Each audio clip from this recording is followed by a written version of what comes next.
दिनांक 16 रोजी नंदुरबार येथे आमच्या आदिवासी भावाची जी निर्गुणपणे हत्या झाली होती त्याच्या निषेधात आम्ही आज 22 सोमवार रोजी जो बंद पुकारला होता, माननीय पोलीस निरीक्षकांना जे आम्ही निवेदन दिलं होतं बंदचं, नवापूर शहर व नवापूर तालुका बंदचे जे निवेदन दिलं होतं त्याला पूर्णपणे या व्यापारी बंधूंनी आणि नवापूर शहरातील तमाम दुकानदारांनी सहकार्य केले, त्याबद्दल सर्वांचे आभार.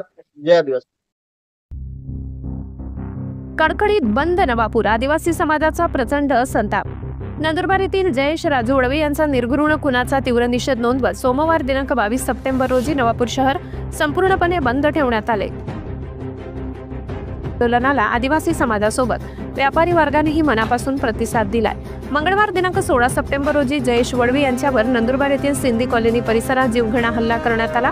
गंभीर जखमी अवस्थेत त्यांना गुजरात राज्यातील सुरत येथील रुग्णालयात दाखल करण्यात आले. मात्र उपचारादरम्यान बुधवार दिनांक 17 सप्टेंबर रोजी त्यांचा दुर्दैवी मृत्यू झाला. या घटनेने संपूर्ण आदिवासी समाज संतप्त झालाय. भविष्यात अशी अमानुष घटना घडू नये, आरोपींना कठोर शिक्षा देऊन फाशीची शिक्षा व्हावी अशी ठाम मागणी करण्यात आली. विशेष म्हणजे घटस्थापनेच्या पावन पर्वावर नवापूर शहरातील व्यापाऱ्यांनी स्वखुशीने आपली दुकाने बंद ठेवून खऱ्या अर्थाने न्यायाच्या लढ्याला साथ दिली. प्रशासनानेही आदिवासी समाजाच्या भावना ओळखून योग्य प्रतिसाद दिल्याबद्दल समाजाकडून कृतज्ञता व्यक्त करण्यात आली. जयेश वडवे यांच्या आत्म्यास श्रद्धांजली अर्पण करत न्याय मिळेपर्यंत लढा सुरू राहील असा निर्धार या बंदच्या माध्यमातून व्यक्त करण्यात आलाय.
नवापूर बोलतोय, महाराष्ट्र ऐकतोय. चर्चा नवापूर, लोकशाहीचा बुलंद आवाज. संपादक गिरीश सोनवणे.